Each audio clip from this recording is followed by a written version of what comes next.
Hello बच्चों, सभी को मेरा नमस्कार। चैनल में आपका बहुत बहुत स्वागत है। आज का जो टॉपिक है वो अपना प्रोबेबिलिटी है।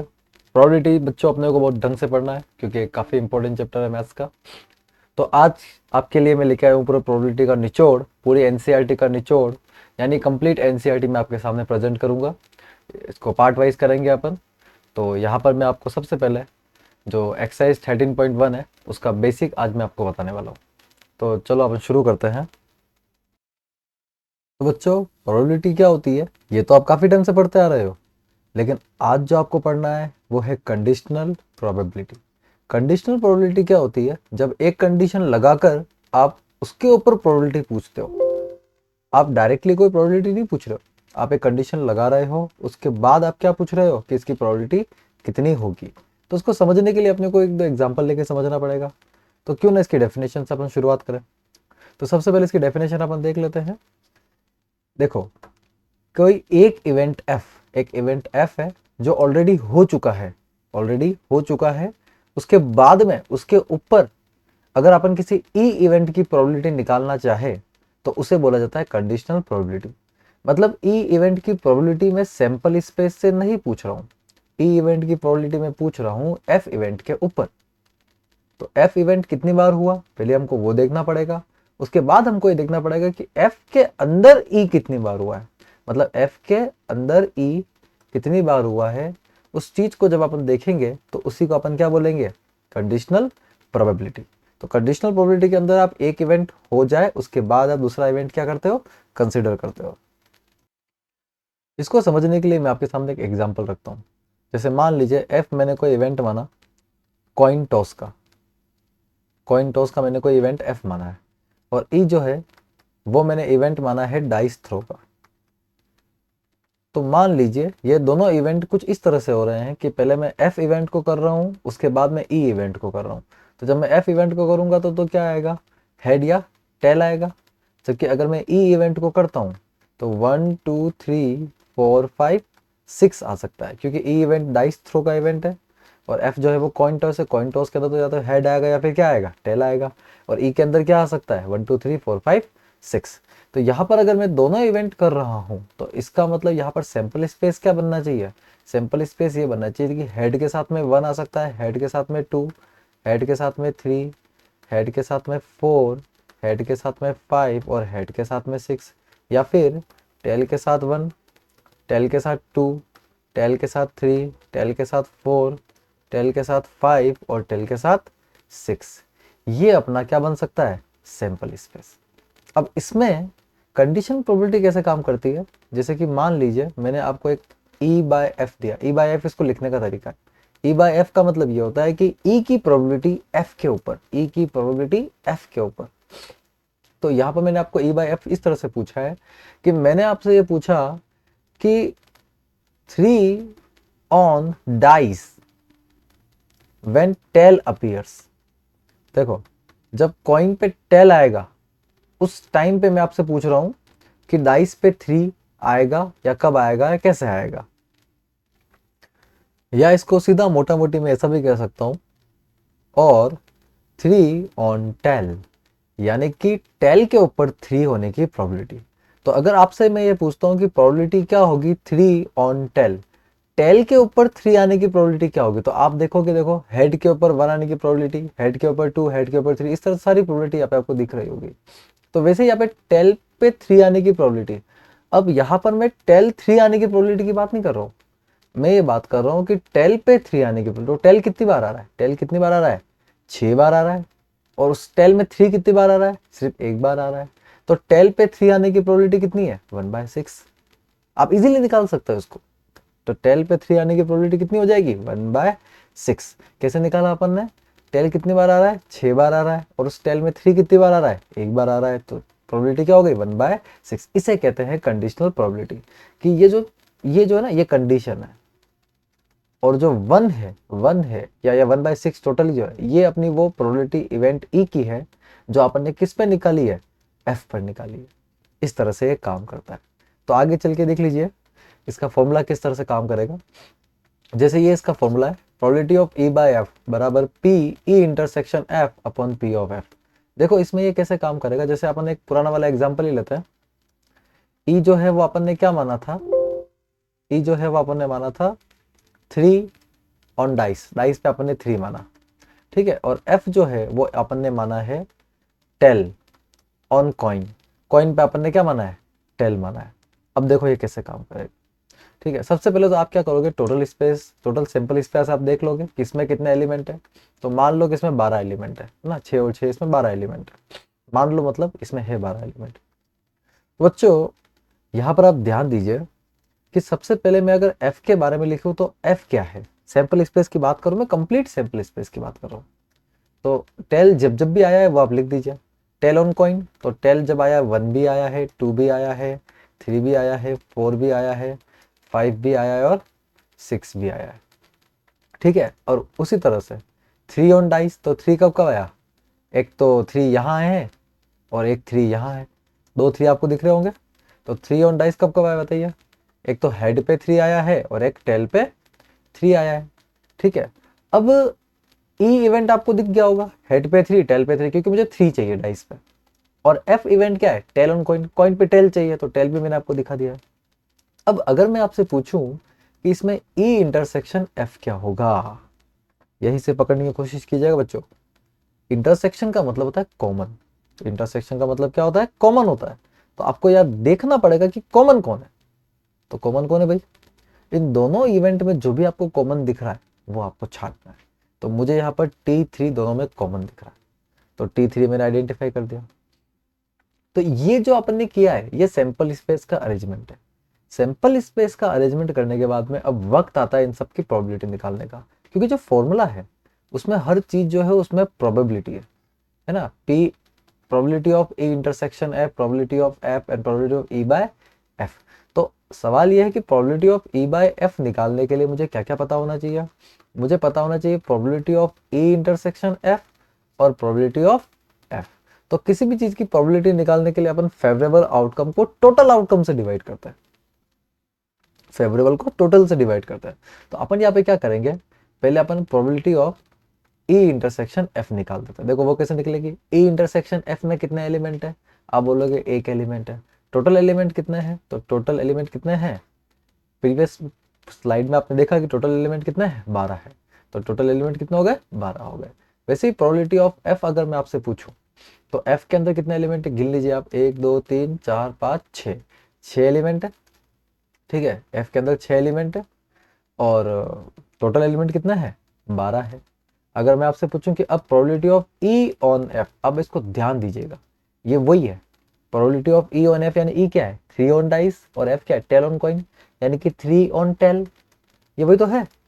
आप सोच के देखिए ये वही है, प्रोबेबिलिटी ऑफ 3 ऑन टेल। तो प्रोबेबिलिटी ऑफ 3 ऑन टेल क्या हो जाएगा, probability of E intersection F upon probability of F. तो ई इंटरसेक्शन एफ कितना है 1/12, प्रोबेबिलिटी ऑफ एफ कितना है 6/12, 12 से 12 कैंसिल, कितना बचा 1/6। क्या ये आंसर अलग है, आपने जो पहले जो आंसर निकाला था क्या ये उससे अलग है, नहीं। क्वेश्चन वही है, आंसर भी वही है, करने का तरीका आप समझिए। यहाँ पे मैंने 3 ऑन टेल को सीधा ऐसे निकाला कि टेल कितने हैं 6 है, उसमें 3 कितनी बार आया, एक बार आया, तो 1/6।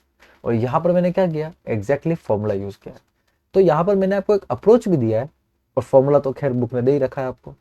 तो एक अप्रोच और एक फॉर्मूला दोनों ही आपके पास में अब है, अब आप इसके क्वेश्चन को समझ के आराम से कर सकते हो। तो बच्चों अब अपन क्या करते हैं, इसकी कुछ प्रॉपर्टीज भी डिस्कस कर लेते हैं, लगे आते इसकी प्रॉपर्टी भी देख लेते हैं। तो जो पहली प्रॉपर्टी यहाँ पर मुझे दिख रही है वो है probability of sample space on F and probability of F on F is 1। देखो यहाँ दो बातें हो रही है, तो हम दोनों को बारी बारी से डिस्कस कर लेते हैं। देखो probability of sample space on F का मतलब क्या है, probability of sample space intersection F divided by probability of F. अब देखो आप सैंपल स्पेस और एफ में से कॉमन निकाल रहे हो, तो मुझे एक बात बताओ, सैंपल स्पेस मतलब पूरा आ गया और एफ मतलब उस खाली एफ, जैसे जो प्रीवियस वाले जो एग्जांपल्स थे अगर मैं उससे कंपेयर करूं, जैसे यहाँ से कंपेयर करूं, तो सैंपल स्पेस तो सारे एलिमेंट आ गए, सारे के सारे एलिमेंट आ गए, और उसमें एफ कौन है खाली T3। तो सैंपल स्पेस में और एफ में कॉमन तो एफ ही आएगा, सैंपल स्पेस में और एफ में कॉमन कौन आएगा, एफ ही तो आएगा। तो इसका मतलब ये हो गया कि यहाँ पर आप जब कॉमन निकालोगे तो वो आपका एफ ही आएगा। प्रोबेबिलिटी ऑफ एफ से जब एफ को डिवाइड करोगे तो कितना आएगा, 1। ठीक उसी तरह से दूसरी प्रॉपर्टी की बात कर लेते हैं हम, जैसे probability of F on F. देखो इसका भी मतलब आपको समझ में आ गया होगा। Probability of F intersection F divided by probability of F, as per the formula में बात कर रहा हूँ। तो एफ इंटरसेक्शन एफ में कॉमन क्या आएगा, देखो एफ और एफ में कॉमन तो एफ ही होता है, यहाँ पर भी एफ ही कॉमन आ रहा है। एफ और एफ में कॉमन क्या होता है, एफ ही होता है। इसका मतलब ये भी कॉमन आ गया, तो ये आपका आंसर कितना आएगा, 1 आएगा। ये एक्चुअली प्रॉपर्टी है और इसी तरह से काम करती है। आपको ये दोनों प्रॉपर्टीज याद रखनी है, दोनों एक इंपॉर्टेंट प्रॉपर्टीज है।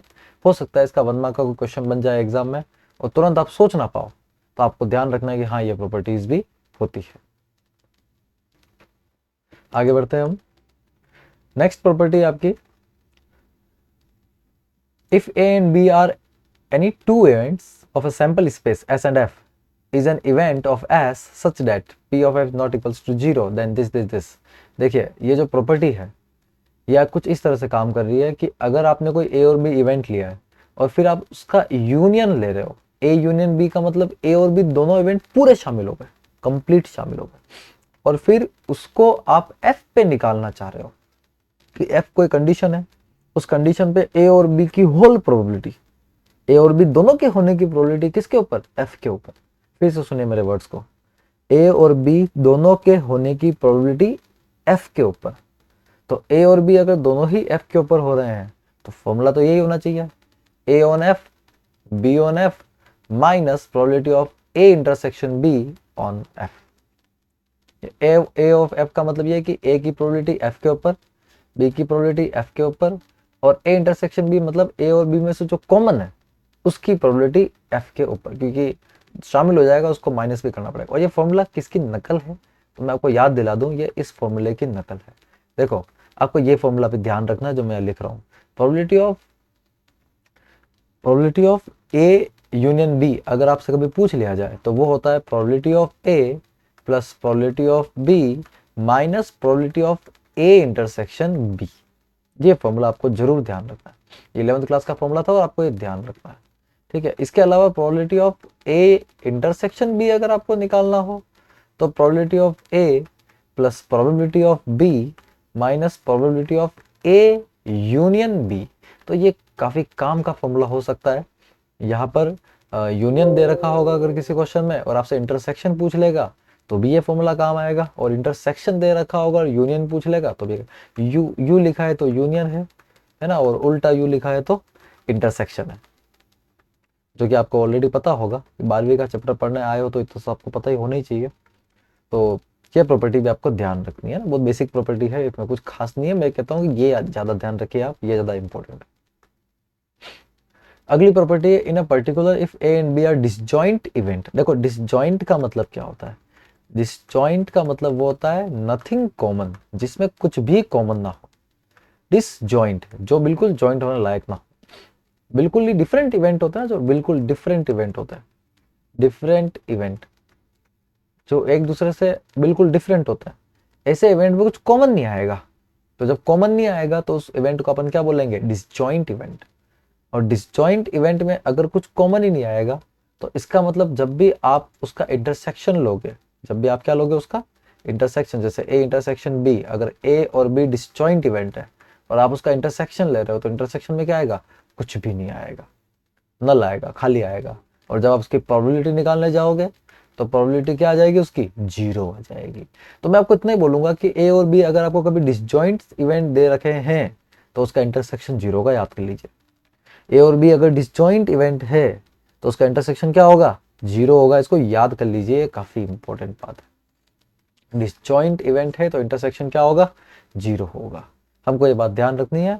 और उसी के अकॉर्डिंग जो ऊपर वाला फॉर्मूला था, इस पूरे फॉर्मूले में ये जो टर्म है लास्ट वाली, ये जो टर्म है लास्ट वाली, जो टर्म है आपकी ये वाली टर्म, इसको हमने क्या कर दिया है, 0 कर दिया है। क्यों 0 कर दिया है, इसमें इंटरसेक्शन आया है, तो इंटरसेक्शन से 0 करने के बाद हमको ये टर्म मिल गई है ना। तो ये कोई जादू नहीं है, पहले वाली जो टर्म थी उसी के अंदर इंटरसेक्शन को गायब किया तो हमको ये टर्म मिल गई। क्लियर है सभी को, आगे बढ़ते हैं हम। आइए नेक्स्ट प्रॉपर्टी की बात करते हैं, प्रॉपर्टी 3।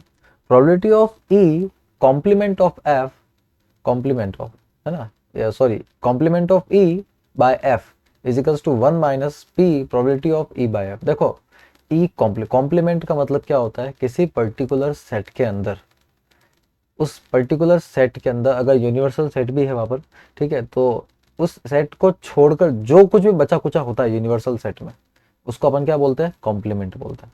जैसे मैं आपको अगर वेन डायग्राम से इसको सिखाने की कोशिश करूँ, ठीक है, तो मान लीजिए कि ये कोई यूनिवर्सल सेट है, ये जो है एक यूनिवर्सल सेट है, और इस यूनिवर्सल सेट के अंदर अपन क्या करते हैं, एक सेट बना लेते हैं इस तरह से, ठीक है।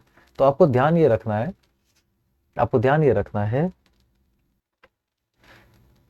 ध्यान ये रखना है आपको कि इसमें ये जो सेट होगा, इसको अगर मैं ए मानूं, तो ये जो बच्चा कुचा सेट होता है that is the complement of A का कॉम्प्लीमेंट होता है ना। इसको यूनिवर्सल सेट बोलते हैं। यूनिवर्सल में सब आ जाएगा, पूरा आ जाएगा, ये खुद ए सेट भी इसका पार्ट है, परंतु ए को छोड़ के, इस ए को, ये ए है अपना, इस ए को छोड़ के जो बचा कुचा हिस्सा होता है उसको अपन क्या बोलते हैं, कॉम्प्लीमेंट।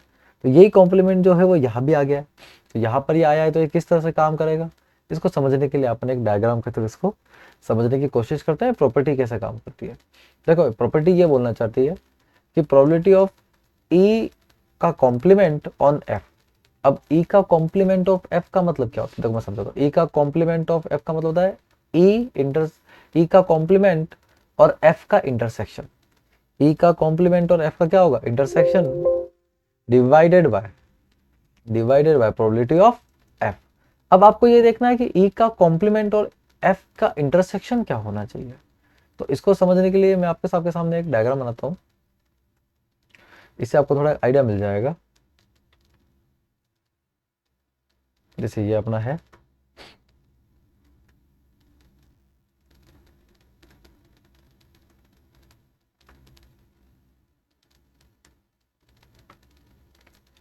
ये मैंने कोई सेट ए बनाया है, और ये बना देता हूँ मैं एक दूसरे कलर से, बनाते हैं अपन इसको।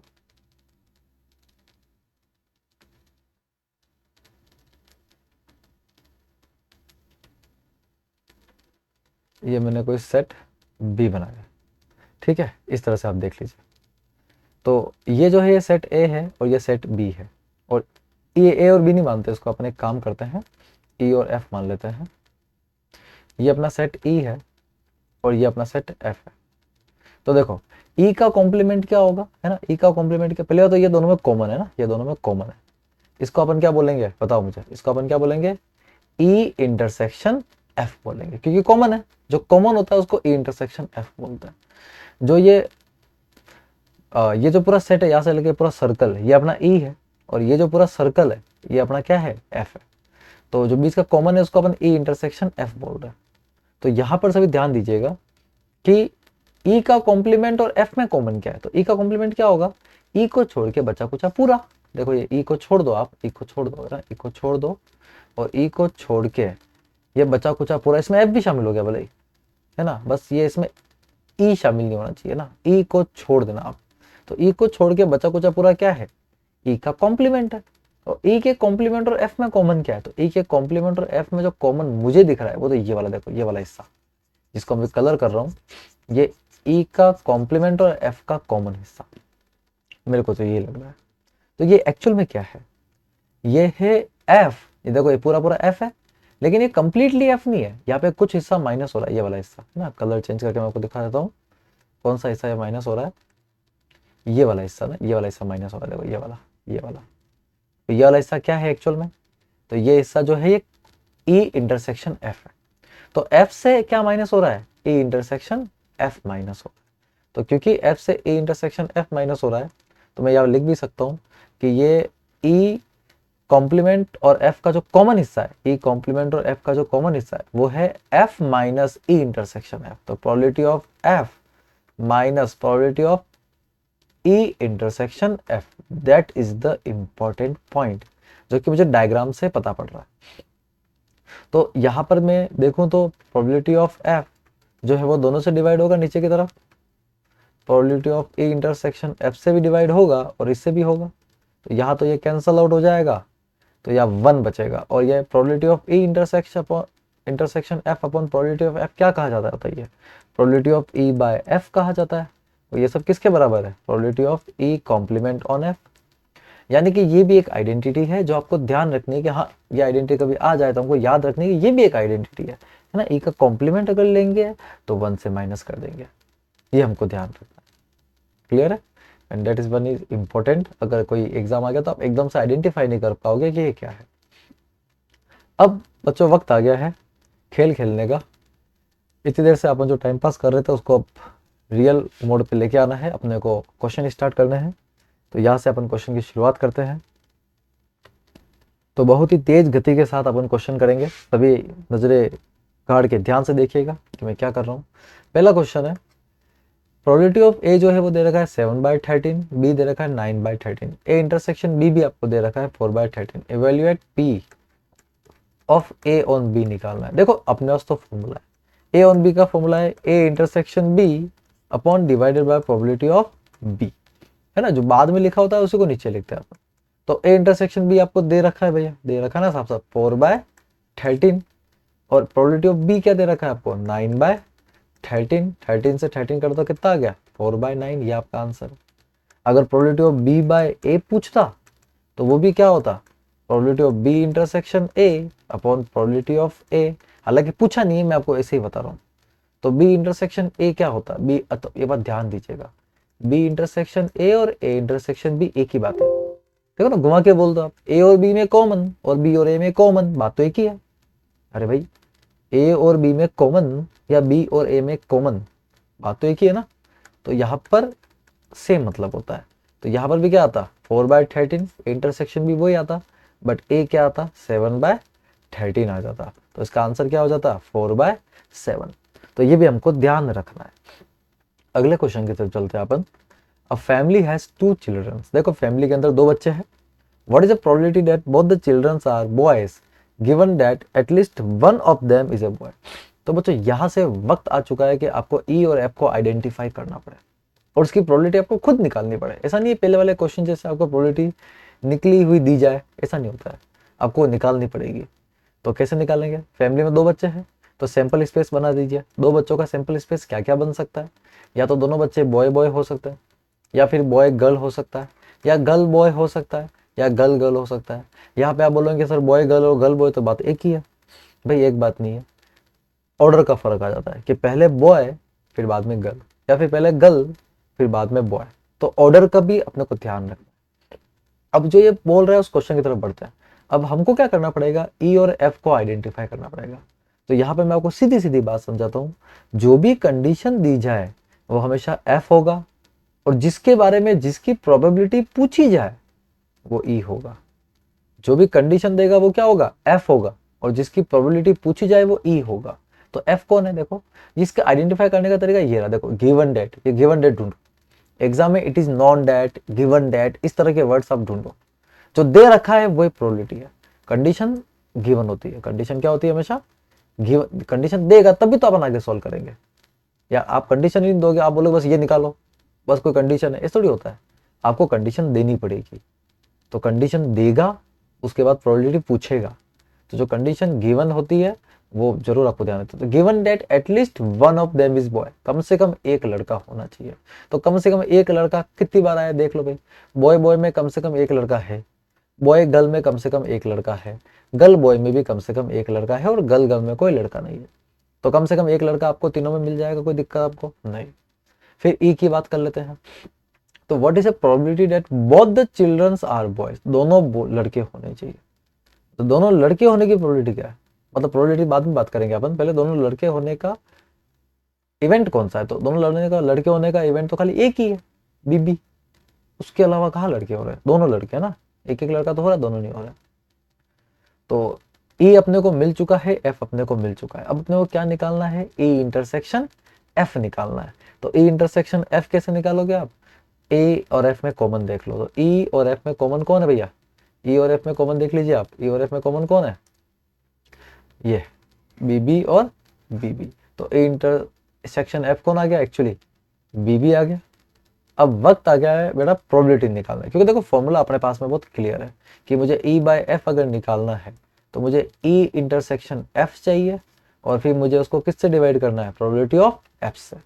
तो probability of E intersection F कितना होगा, ई इंटरसेक्शन एफ है कितने एलिमेंट, एक है, टोटल एलिमेंट कितने हैं, 4 है, तो ई इंटरसेक्शन एफ क्या हो गया, 1/4। ई इंटरसेक्शन एफ में 1 है और टोटल 4 है तो 1/4। वैसे ही प्रोबेबिलिटी ऑफ एफ क्या होगा, तो एफ की जो प्रोबेबिलिटी है वो क्या होगी, तो एफ में कितने एलिमेंट है, 1 2 3, 3 एलिमेंट है तो 3, और टोटल एलिमेंट कितने हैं अपने 4, तो 3/4 रख दीजिए फॉर्मूले में। तो ई इंटरसेक्शन एफ कितना है, 1/4, प्रोबेबिलिटी ऑफ एफ कितना है, 3/4, आंसर कितना है, 1/3। ये क्वेश्चन डायरेक्टली भी हो रहा है, एफ पे ई की प्रोबेबिलिटी पूछी जा रही है, तो एफ में 3 है, ई में 1 है, 1/3, डायरेक्ट आपका आंसर आ रहा है। डायरेक्ट जो अप्रोच है ना वो भी हमको ध्यान रखना है भैया, वो बेसिक अप्रोच है ना, बेसिक अप्रोच को मिस नहीं कर सकते अपन। ठीक है, अगले क्वेश्चन की तरफ बढ़ते हैं हम। 10 कार्ड्स नंबर्ड 1 to 10, 10 कार्ड है, 1 से 10 तक के नंबरिंग कर रखी है, are placed in a box, box में रखे गए हैं, mixed up thoroughly and then one card is drawn randomly, it is known that the number on the drawn card is more than 3, what is the probability that it is an even number. तो बहुत बढ़िया question है। 10 cards 1 से लेके 10 तक है, तो 1 से लेके 10 तक कार्ड्स है, 1 से लेके 10 तक क्या है, कार्ड्स है, ठीक है ना। तो यहाँ पर आप बहुत अच्छे से देख लीजिएगा कि अपने पास सैंपल स्पेस के अंदर कुछ खास नहीं है, 1 से लेके 10 तक के नंबर है, 1 2 और 10, क्योंकि मल्टीपल इवेंट नहीं दिए हैं इसने, बस इसने ये बोला है कि 10 कार्ड है बस, और एक कार्ड इसने निकाला। अब अपने को ई और एफ पता करना है, बस ये मेन मुद्दा है भैया, ई और एफ। तो क्वेश्चन पढ़ लीजिएगा, इट इज नॉन दैट, जो आपको पता है वो एफ है, जो पता है वो एफ है, कंडीशन एफ होती है। It is known that the number on the drawn card is more than 3, तो नंबर मोर देन 3 ये आपका एफ है। तो 3 से ज्यादा वाले नंबर बता दो मुझे, 4 आ गया, 5 आ गया, 6 आ गया, 7 आ गया, 8 आ गया, 9 आ गया और स्वयं 10 खुद आ गए हैं। तो यहाँ पर 7 नंबर आपके एफ के अंदर आ चुके हैं, 7 नंबर आपके एफ के अंदर आ चुके हैं। जबकि ई क्या है, तो ई वो होता है जिसकी प्रोबेबिलिटी आमतौर पर पूछी जाती है। तो what is the probability that it is an even number, क्या प्रोबेबिलिटी कि वो इवन नंबर होगा।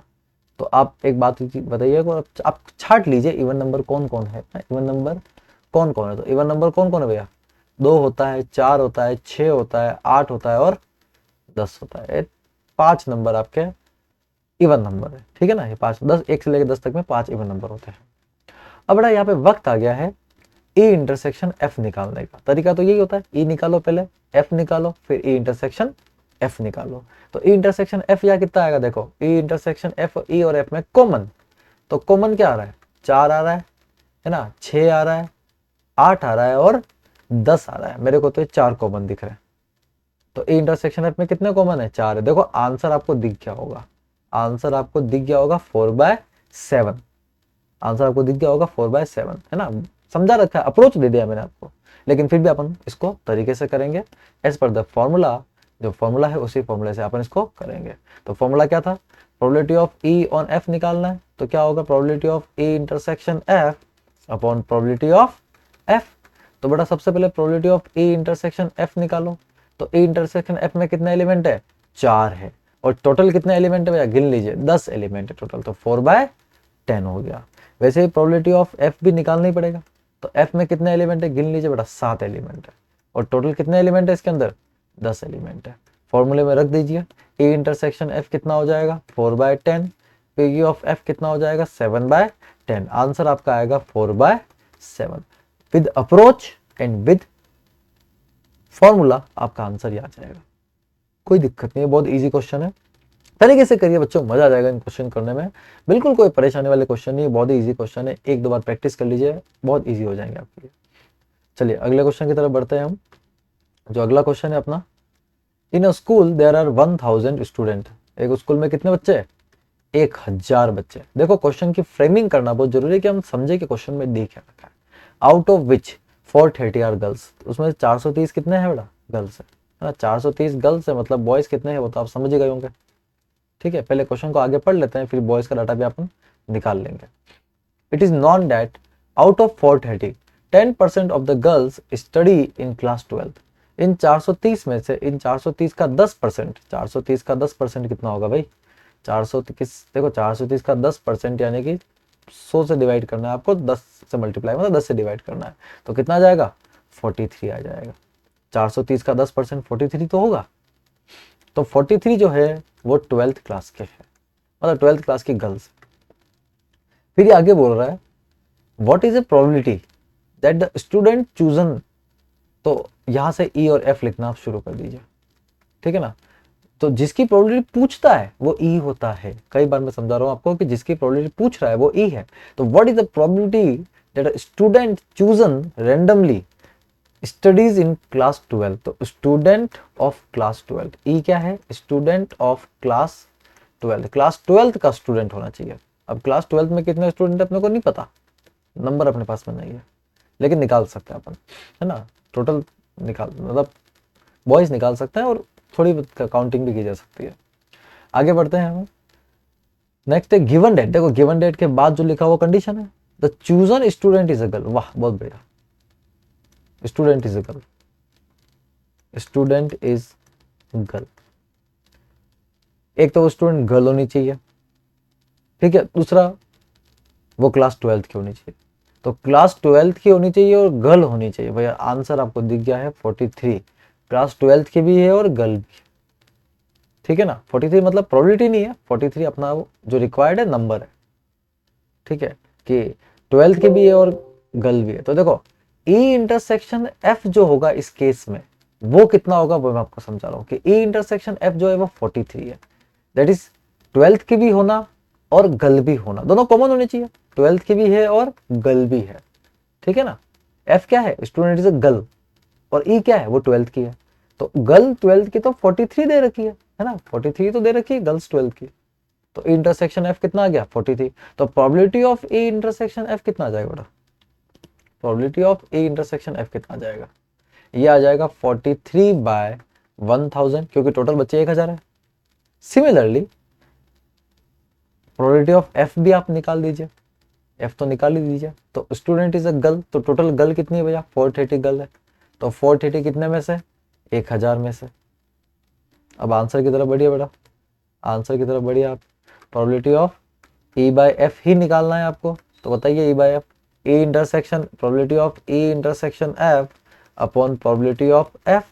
तो बताइए E intersection F 43/1000 divided by probability of F कितना होगा? 430/1000। ये तो कट ही गया, 43/430, 43 से 43 यहाँ पे कटने वाला है क्योंकि ओनली 10 बचेगा, तो 1/10 यानी कि 0.1, ये आपका आंसर है।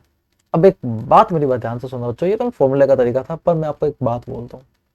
क्वेश्चन ये था कि जो गर्ल है वो 12th की है और उसकी प्रोबेबिलिटी गर्ल पे पूछी गई थी कि टोटल गर्ल पे 12th की प्रॉब्लम, 12th की गर्ल की प्रॉब्लम, 12th की गर्ल कितनी है? 43, टोटल गर्ल्स कितनी है? 430।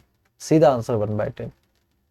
हमें अप्रोच ध्यान रखना है कि जो प्रोबेबिलिटी बन के आ रही है वो कितनी है? 43/430। कैसे? 43 are the girls from 12th and 430 are the total girls. Girls पे 12th की प्रोबेबिलिटी पूछी, इस तरह से अपन ने सॉल्व कर दिया। तो अप्रोच हमको ध्यान रखना है, अप्रोच बहुत इंपॉर्टेंट है। अगले क्वेश्चन की बात कर लेते हैं। A die is thrown 3 times. Event A and B are defined as below. तो बच्चों देखो, डाई को अगर 3 बार थ्रो किया है तो सैंपल स्पेस तो भयंकर बनने वाला है, बहुत बड़ा। एक डाई को जब अपन एक बार थ्रो करते हैं तो 6 एलिमेंट आते हैं, 6 इवेंट होते हैं, 1 2 3 4 5 6। अगर उसको 3 बार उछाला जाए तो 6 की पावर 3 आपके क्या हो जाएंगे? इवेंट्स हो जाएंगे। तो 6 की पावर 3 यानी कि 216 एलिमेंट या 216 इवेंट आपको लिखने हैं। ये कोई मजाक तो नहीं है, 216 पेज भर जाएगा आपका। तो ये बहुत लंबा क्वेश्चन होने वाला है, लेकिन क्या हमको सच में पेज भरना है? नहीं भरना है बच्चों, पेज वेज नहीं भरना है आपको। आपको यहाँ पे लगाना है दिमाग, कि हम कम पेज भरे और दिमाग ज़्यादा लगावे हैं तो बढ़िया रहेगा। बाकी पेज ही भरना है तो भाई पेज तो आप भर सकते हो, पर अगर दिमाग लगाते हो तो पेज आपको नहीं भरना पड़ेगा, ऐसा मैं आपको विश्वास दिलाता हूँ। तो अपन एक काम कीजिए, देखो ए और बी इसने खुद ने दे दिया है ना। ए क्या है? 4 ऑन द थर्ड थ्रो और बी जो है वो क्या दे रखा है 6 on the first and 5 on the second throw.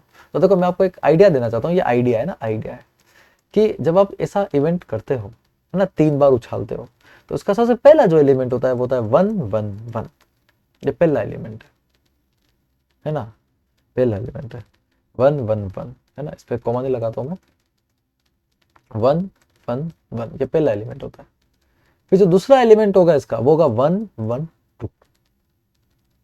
अगला जो एलिमेंट होगा, ठीक है ना, कोमा लगा देता हूँ मैं, पता पड़ेगा, अब डिफरेंशिएट नहीं कर पाओ तो चक्कर पड़ जाएगा। 1 1 1 1 1 2, अगला 1 1 3 से लेके कहां तक चलेगा बताओ, 1 1 6 तक चलेगा, ऐसे तो होगा। अब एक बात मेरी कान खोल के सुनना, ये 1 1 1 से स्टार्ट हुआ था, अगला स्टार्ट होगा 1 2 1 से, फिर वो क्या चलेगा 1 2 2 से लेके 1 2 6 तक चलेगा, ठीक है। और ऐसे करके चलता रहेगा, आगे आगे नंबर आपके बनते रहेंगे। देखो जब ये 1 की सीरीज का खत्म होगी 6 पे खत्म होगी, 1 2 फिर 3 आएगा, फिर 4 आएगा, फिर 5 आएगा, फिर 6 आएगा, मतलब कुल मिला के ये जो सीरीज है ये 6 पे खत्म होने वाली है। और फिर 2 की स्टार्ट होगी, फिर 2 की भी 6 पे खत्म होगी, फिर 3 की स्टार्ट होगी, 3 की भी 6 पे खत्म होगी। आप समझ रहे हो, इतना लिखना नहीं है अपने को आइडिया लेना है कि हाँ ऐसा हो रहा है, हमको पता होना चाहिए कि हाँ ये हो रहा है। आपको नहीं पता चलेगा कि क्या हो रहा है तो आप क्वेश्चन नहीं कर पाओगे। एटलीस्ट आपको पता होना चाहिए कि इवेंट में हो क्या रहा है। जब आपको ये पता चल जाए कि क्या हो रहा है, अब आप वो निकालो जो आपको चाहिए। जैसे कि ए क्या होना चाहिए, तो ए क्या होना चाहिए बच्चों, 4 ऑन द थर्ड थ्रो, तीसरे थ्रो पे 4 आना चाहिए। अब 4 तो हर बार तीसरे थ्रो पे आएगा, हर बार मतलब कि देखो जो फर्स्ट मैंने यहाँ पे लिखा इवेंट 1 1 1 1 1 2 1 1 3, देखो अगला क्या होगा 1 1 4, ये आएगा। वैसे ही ये 1 2 2 वाले के अंदर भी 1 2 4 तो आएगा, यानी कि 1 1 4 आ सकता है, 1 2 4 आ सकता है, 1 3 4 आ सकता है, समझ रहे हो। फिर 1 4 4 ऐसा बहुत लंबा है, ये भी बहुत लंबा हो जाएगा, क्योंकि कितनी बार आएगा आप सोच सकते हो कितनी बार आएगा। 1 वाले के अंदर ये 6 बार आएगा, 2 वाले के अंदर भी 6 बार आएगा, 3 वाले के अंदर भी 6 बार आएगा, आएगा ना। कितनी बार आएगा, 36 बार आएगा। हालांकि ए अपने काम का नहीं होता, इसलिए अपन ए को इग्नोर करते हैं। बी का नंबर अपने काम का है, क्योंकि जब अपन को यहाँ पे probability A given that B has already occurred है, तो अपने को क्या निकालना है, अपने को ए बाय बी निकालना है। क्वेश्चन अपने को पढ़ के रखना है पूरा, ताकि हम क्या फालतू मेहनत ना करें। जिस चीज को हमको निकालना ही नहीं है उसके हम नंबर वगैरह के पीछे पड़ जाएगा, मतलब नहीं है। तो बी क्या है, बी पे जरूर ध्यान दीजिए। 6 on the first and 5 on the second throw, यानी फर्स्ट थ्रो पे 6, सेकंड थ्रो पे 5 आना चाहिए, ये बहुत अच्छा है। 6 5 तो कंपलसरी हो गया, अब क्या आएगा, तो 1 आ सकता है। 6 5 कंपलसरी है, 2 आ सकता है। 6 5 कंपलसरी है, 3 आ सकता है, ऐसे करके 6 5 कंपलसरी और 6 आ सकता है, ये ऐसा हो सकता है। अब अपने को जब probability of A by B है ना, probability of A by B, जब अपने को probability of A by B निकालनी है, अपने को probability of A by B निकालनी है, तो इसका मतलब तो ये है ना कि probability of A intersection B divided by probability of B, यही तो होता है इसका मतलब। तो ए इंटरसेक्शन बी कितने हैं और उसकी प्रोबेबिलिटी क्या है, और प्रोबेबिलिटी बी की कितनी है, ये अपने को देखना है। तो देखो बच्चा थोड़ा सा यहाँ पे ध्यान देंगे, अपने थोड़ा सा यहाँ पे ध्यान देंगे, है ना, क्वेश्चन होने वाला है बस, कि इसमें से ए इंटरसेक्शन बी आप छाट लीजिए ना, ऊपर जो इवेंट है उसमें से ए इंटरसेक्शन बी। अब ए इंटरसेक्शन बी क्या होना चाहिए, तो ए इंटरसेक्शन बी क्या होना चाहिए, बहुत इंटरेस्टिंग। ए जो है वो थर्ड थ्रो में 4 आना चाहिए, और बी ये है कि 6 और 5 फर्स्ट और सेकंड में आने चाहिए। तो फर्स्ट सेकंड में 6 5 भी आने चाहिए और थर्ड में 4 भी आना चाहिए। ए और बी दोनों अगर इंटरसेक्शन आप करते हो बेटा, तो मैंने आपको पहले भी समझाया था कि इंटरसेक्शन करने का मतलब ये होता है कि आप दोनों में कॉमन देख रहे हो, तो दोनों ही होने चाहिए, दोनों में कॉमन मतलब दोनों होने चाहिए। तो 6 और 5 फर्स्ट और सेकंड पे होने चाहिए, और थर्ड पे क्या होना चाहिए, 4। तो 6 5 फर्स्ट और सेकंड पे और थर्ड में 4, ऐसा तो एक ही इवेंट होगा, बस एक ही होगा, क्योंकि 6 5 दोनों रहने चाहिए और लास्ट में 4 एक ही बार आ सकता है बस। तो ये ए इंटरसेक्शन भी एक ही बार आएगा, ओनली सिंगल टाइम। तो यहाँ से probability of A intersection B भी कितना आ जाएगा बता दीजिए, 1 बाय, अब टोटल इवेंट कितना है बता दीजिए, 216। 216। वैसे ही यहाँ पर देखिए प्रोबेबिलिटी ऑफ बी कितना होगा, तो बी के अंदर कितने एलिमेंट है, तो बी के अंदर बेटा इसके अंदर 6 एलिमेंट है, 6 था ना, 651 652 ऐसे करके 6 एलिमेंट है, तो इसकी प्रोबेबिलिटी क्या होगी बताइए, 6/216। बस इसको फॉर्मूले में पटक दीजिए, ये तो हो जाएगा 1/216 और ये होगा 6/216। आपका आंसर आ जाएगा 1/6, ये आपका आंसर। तो इस तरह से आपको इस क्वेश्चन को अप्रोच के साथ में सॉल्व करना है ना। ये क्वेश्चन है, ये एक तरीका है ना। पीडीएफ आपको मिल जाएगा आराम से, वहाँ पे आप देख सकते हैं। बाकी ये जो सॉल्व मैंने किया है ये आप पहले ही देख सकते हैं। इस तरह से आपने इसको सॉल्व किया। आइडिया भी मैंने आपके सामने लिख दिया है। पूरा सैंपल स्पेस नहीं लिखना है बच्चों, इस बात को गांठ बांध लीजिए। आप लिख रहे हैं तो आप बहुत बड़ी गलती कर रहे हैं।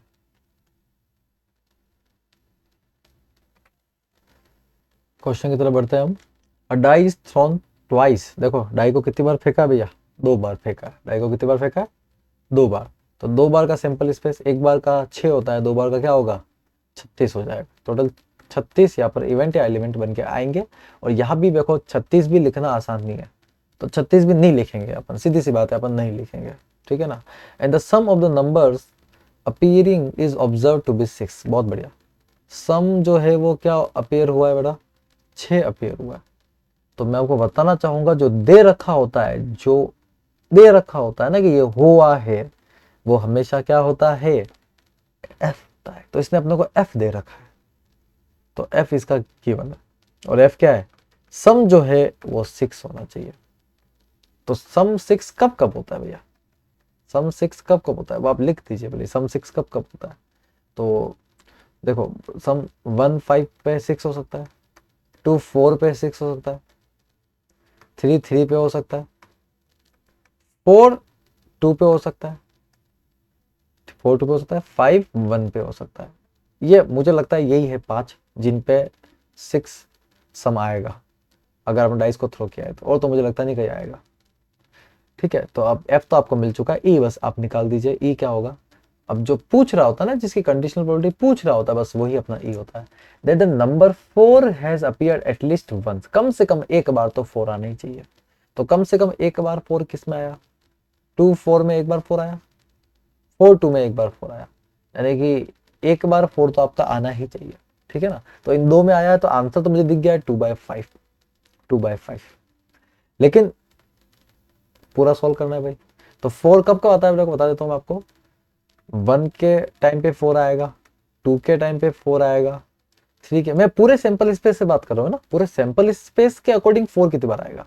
1 के टाइम पे एक बार 4 आएगा, 2 के टाइम पे 4 आएगा, 3 के टाइम पे 4 आएगा, है ना। 4 के टाइम पे तो 4 आएगा ही आएगा, 5 के टाइम पे भी 4 आएगा, और 6 के टाइम पे भी 4 आएगा।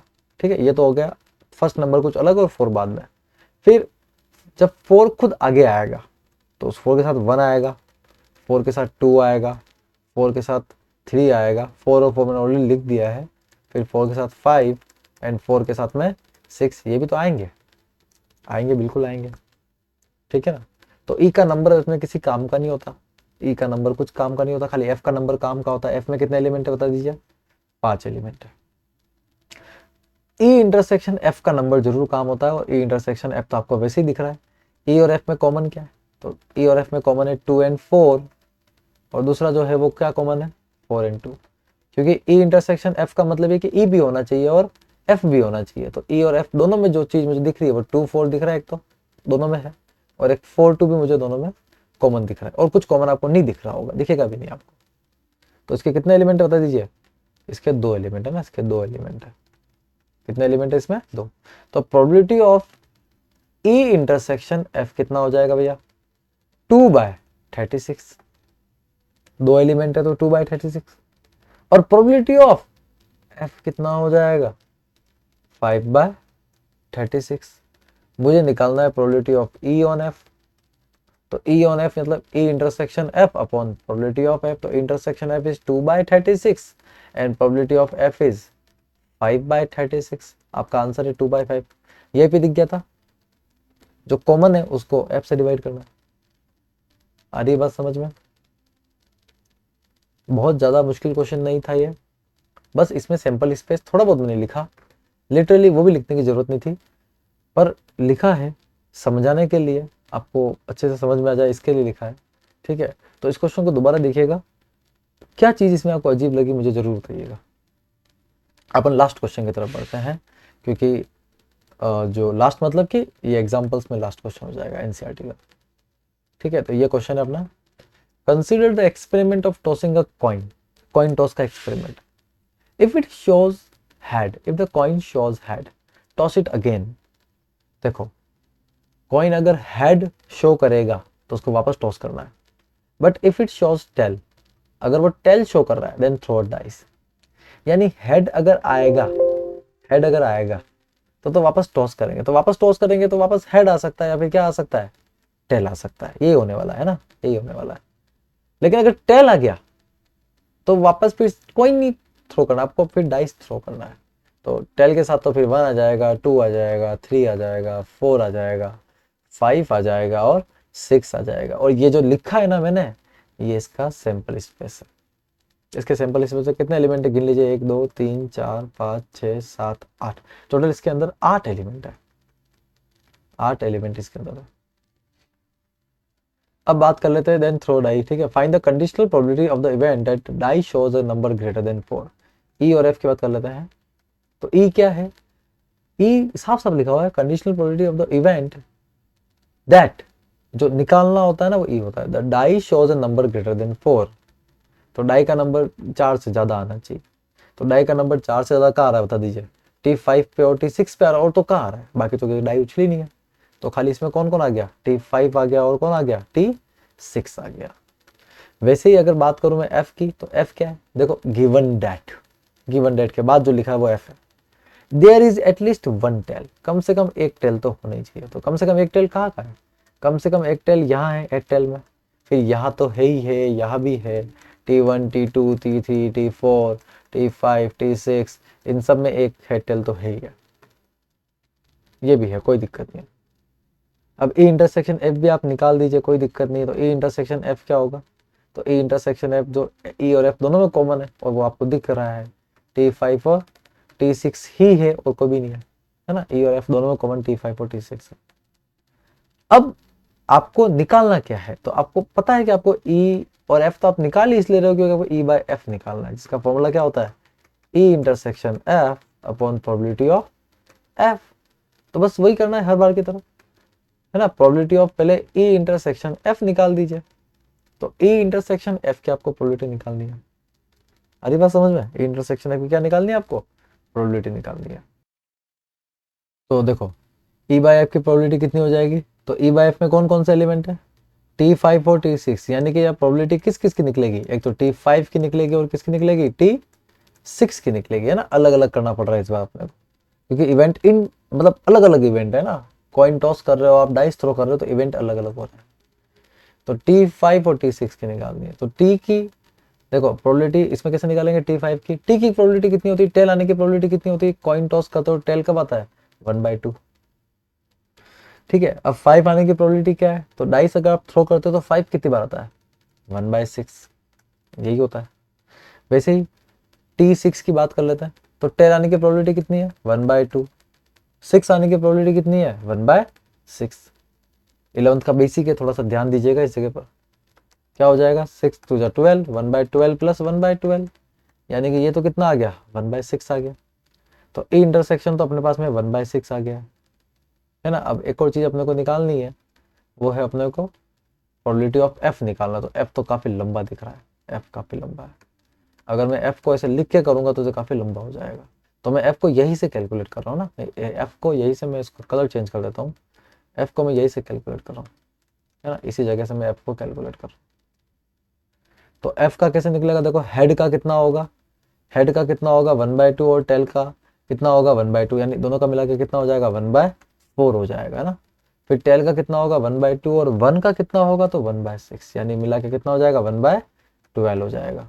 वैसे ही देखो अगले जितने भी है ये सब का भी 1/12 ही होगा, मैं लिख देता हूँ पहले, चलो 1/12, है ना। T1 का भी 1/12 होगा, T2 का टेल का कितना होगा 1/2 और 2 का होगा 1/6, तो 1/2 इंटू 1/6 दैट इज 1/12।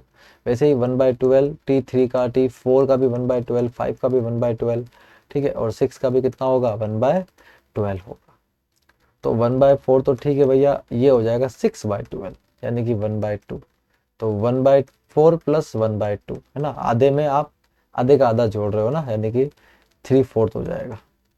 ठीक है ना, आधे में आधे का आधा जोड़ रहे हो 3/4 हो जाएगा, आधे में 1/4 जोड़ रहे हो।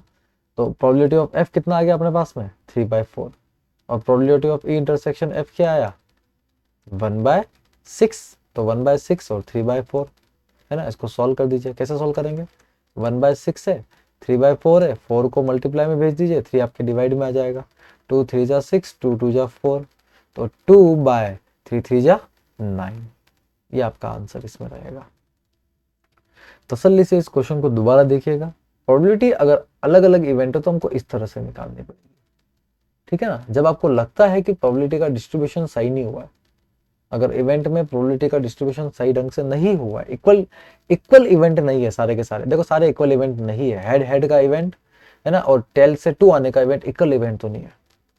तो अगर इक्वल इवेंट नहीं है तो आपको फिर क्या करना पड़ेगा, उसके लिए आपको एग्जैक्टली उनकी प्रोबेबिलिटी निकालनी पड़ेगी। आई बात समझ में। तो ये छोटी छोटी बातें हैं जो आपको ध्यान रखनी है। तो बच्चों इसी के साथ में बहुत बहुत धन्यवाद आपका, इतने टाइम तक आप मेरे साथ बने रहे। ठीक है ना, बहुत बहुत आपका धन्यवाद। और जो भी शेयर और सब्सक्राइब करना आप जरूर कीजिए। पीडीएफ में सॉल्यूशन अवेलेबल है, लेकिन जो जल्दी ही आपको अवेलेबल हो जाएंगे, है ना, जल्दी आपको अवेलेबल हो जाएंगे, मैं आपको लिंक प्रोवाइड कर दूंगा, वहाँ से आपको ये मिल जाएंगे। तो बहुत बहुत धन्यवाद चैनल में आने के लिए, और अगले वीडियो में एक्सरसाइज अपन सॉल्व करेंगे।